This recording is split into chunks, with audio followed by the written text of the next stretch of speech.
Во недела 28 мај планинарите од Сдруженијето за планинарење и заштита на планината Калин Камен Крива Паланка беа дел од традиционалната 36-та поред акција за искачување на Титов врв во организација на Планинарски клуб Љуботен.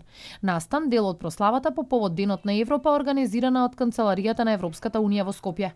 Дел од годишниот календар настани на нашето здружение покрај акции кои ги организираме се и акциите на кои учествуваме благодарение на одличната соработка со планинарски клубови од земјава, истакна председателот на Сдруженијето Мартин Митровски. Тој рече дека традиционалното искачување на Титов врв, втор по големина врв во Македонија со 2747 метри, е најпосетена планинарска тура во Македонија и често да се учествува на оваа акција е голема. Акцијата следуваше поминато неделното искачување на Солунска глава кое се реализирало во тешки услови со густа магла.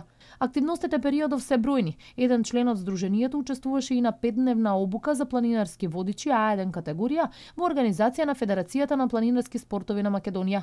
Обуката се одржа на Попова шапка, а учествуваа 30 представници од земјата и соседството, додаде Митровски. Најави дека Сдруженијето за планинарење и заштита на планината Калин Камен Крива Паланка во јули организира акција за искачување на Триглав во Словенија.